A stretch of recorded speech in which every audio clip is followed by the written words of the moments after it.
Bank में क्या हो रहा है।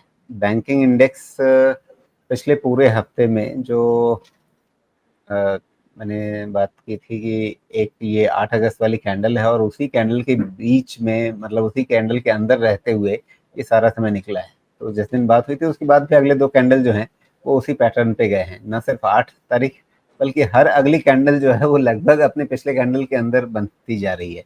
तो ये कहीं न कहीं जो है आवरली चार्ट देखें या 15 मिनट के चार्ट वगैरह पे देखेंगे तो ये ऑब्वियसली है कि ये एक ट्रायंगल पैटर्न बन रहा है या वेज पैटर्न बन रहा है। तो इससे तो मतलब क्या अब मुहूर्त बन गया है ऊपर की ओर भागने का? क्योंकि अब ब्रेक इस पैटर्न से या तो आपको ब्रेकआउट मिलेगा या ब्रेकडाउन मिलेगा, और जो सिचुएशन है, जो हम शुरुआत से बात कर रहे हैं आज इस कार्यक्रम में कि भाई शॉर्ट कवरिंग की तरफ ही जाना है, तो फिर ब्रेकआउट के लिए तैयार है निफ्टी बैंक?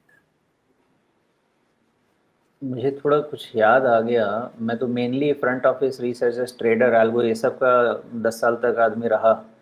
2012 से मैंने ऑपरेशन, मिडिल ऑफिस, ये सब काम करना सीखना शुरू किया था। मुझे हमेशा ऑपरेशंस में एक चीज़ बताया जाता था कि अगर ऑपरेशंस में आपको बड़ी चीज़ों को करेक्ट करना है ना, तो कभी कभी 36,000 फीट से भी व्यू लेना चाहिए। आपको पता है मेरे पास भी चार्ट लगा रहता है, लेकिन जब ये डिस्टेंस से आपके लगे हुए चार्ट को देखता हूँ ना मैं, तो व्यू बहुत चेंज हो जाता है। जी। आपको याद हो तो पिछली बारी ही इसी पैटर्न को मैंने आपको बोला था कि ये इन्वर्टेड फ्लैग का पैटर्न भी हो सकता है ना। लेकिन जब इसको दूर से देखता हूँ तो मुझे कहीं ना कहीं जो आपका फेवरेट है वो पैटर्न बनता हुआ, यानी राउंडिंग बॉटम बनता हुआ शॉर्ट टाइम फ्रेम में ऐसा भी लगता है। जी। तो यहाँ से ना ही बहुत डिसहार्टन होना है और ना ही बहुत एक्साइटेड होना है, सही समय का वेट करना है। लेकिन जिस तरह का ये पैटर्न है, एक टेबल के नीचे दूसरा टेबल के नीचे तीसरा चौथा टेबल जो करके बना हुआ है, इसमें चांसेस बहुत हाई रहते हैं शॉर्ट कवरिंग के। अभी देखिए ये पिक्चर भी क्लियर हो गया।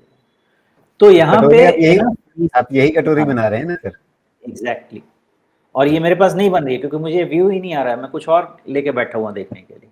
लेकिन हर जी। पहलू को, जैसे मैंने थोड़ी बार पहले बताया कि किसी भी चीज़ के किसी भी पहलू को ना नहीं करना चाहिए। कौन काम कर जाएगा नहीं पता है, जब काम करने लगता है तो उसकी तैयारी रहेगी ना तो तुरंत उस पर एक्शन ले सकते हैं, लेकिन तैयारी नहीं रहेगी तो नहीं कर। ये पहलू को भूलिएगा मत। ये एक राउंडिंग बॉटम का बहुत अच्छा पैटर्न है। और जैसे आपने बनाया है, ये पर्पल लाइन वाला क्या है आपका, कौन सा डीएमए 50 डे है? मूविंग एवरेज है ये, जो ये आ ना रहा है 56,400 के बहुत आसपास।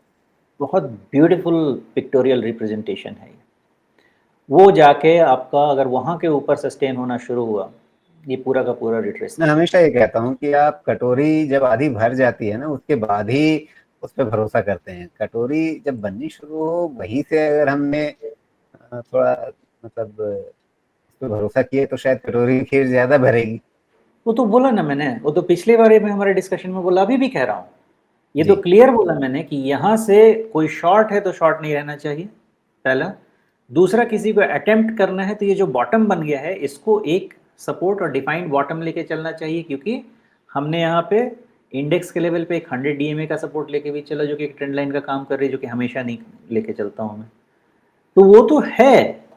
यहाँ से कुछ भी करना है तो हमारा रिस्क किधर होना चाहिए? हमारा रिस्क तो होना चाहिए जो बॉटम बन गया उस बॉटम का रिस्क लीजिए और उसके बाद आगे बढ़िए। बाई साइड का ही बनता है, उसमें कोई डाउट ही नहीं है। लेकिन सवाल है कि उस चीज़ को, उस लेंथ ऑफ अपसाइड को और एक्सटेंड कैसे किया जा सकता है, फर्दर रीडिंग कैसे करें जिसके बेसिस पे ट्रेलिंग स्टॉप लॉस ये सब कुछ पढ़ाई शुरू होगी। वो वाला चीज़ वहाँ पे जाके अटक रहा है।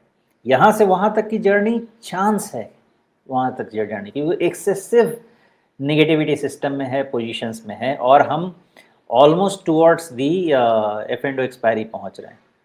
हर कुछ फेवर में है, लेकिन वहाँ के बाद का जो है, मुझे लगता है वहाँ जाके शॉर्ट स्क्वीज सब खत्म हो जाएगा। वहाँ के बाद भी अगर कुछ अच्छा बनता है, मे बी वो जेन्युइन अपसाइड वाला वहाँ से बनेगा। अभी तक भी अपसाइड रहेगा, लेकिन वहीं तक का मैं, मतलब जिस तरह से मैं समझता पढ़ता हूँ डेटा, वहाँ के बियॉन्ड में नहीं जा पा रहा।